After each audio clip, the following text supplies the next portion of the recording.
Early January of last year is when it began. News breaking out in different countries discussing the state of the current virus epidemic worldwide.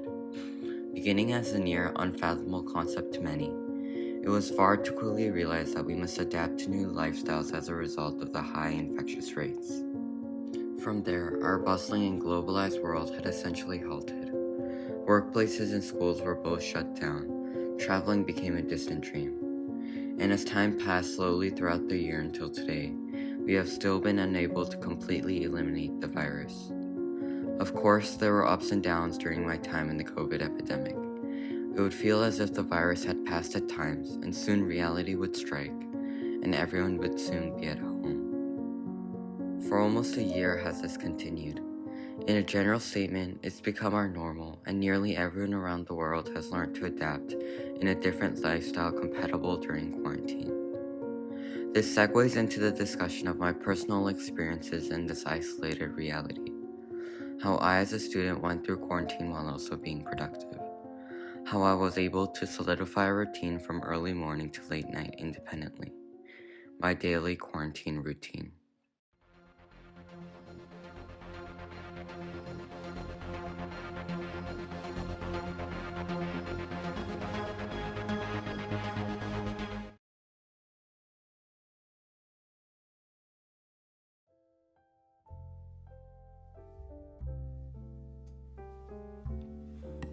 My day begins as any typical day starts.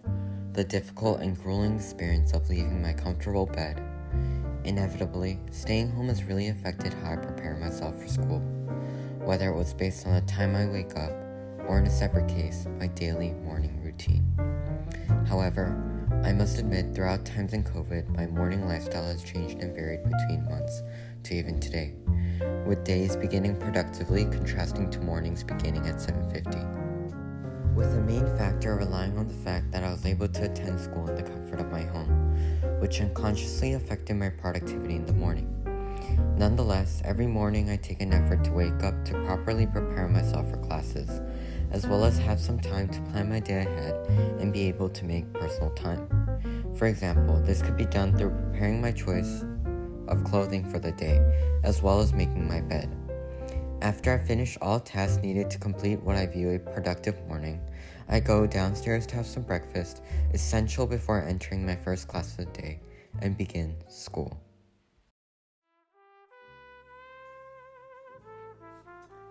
Now, halfway through my day, I am in the process of attending school. Of course, in the now regular virtual format conducted through video calls. In so many aspects, does this concept of virtual learning deviate from learning in a physical school setting? For one, communication between others is nearly severed, to summarize it pessimistically. I still stand by the statement nonetheless, as virtual meetings have adapted different social cues than traditional learning environments, at times even causing uncomfortable and awkward interactions between other classmates as well as teachers. Still, it must be noted that as time piled to almost a year, that we as all people have adapted to COVID lifestyle specifically geared toward our everyday tasks. When specifically discussing my experiences, it would be to say that I followed mandated guidelines and suggestions made by others, while simultaneously reflecting on my own self in an isolated world. Irregardless, it is time to learn and experience what feels at times an empty abyss filled with quiet faces. Virtual learning.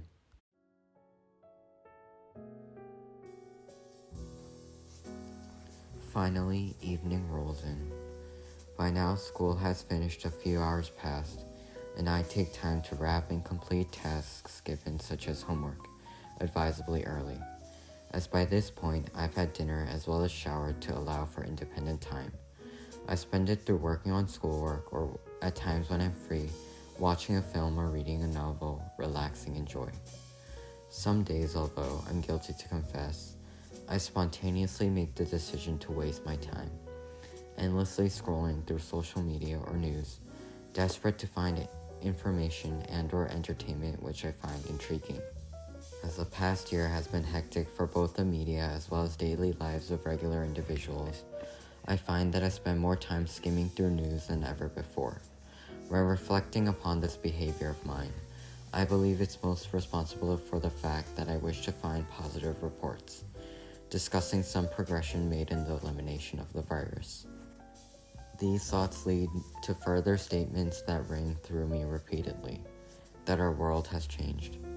Whether it was through the blatant consequences brought by the virus alone, through the growing number of fatalities and drops in the global market, various negative changes that can't all be stated here have occurred. Yet I find myself further questioning, is there a lesson to be taught spending time in isolation? Of course, not with insensitive intention, but more so how we as all people have been given time to reflect upon ourselves and choices. Ultimately, I've come to the conclusion that our choices directly affect who we are as individuals as we unconsciously perform daily routines. From the morning where I struggle to get up to the evening where I prepare myself to sleep, I question and work upon my routine, building and structuring the best choices I choose to make, where I, as a student, format my life in the lens of a COVID life.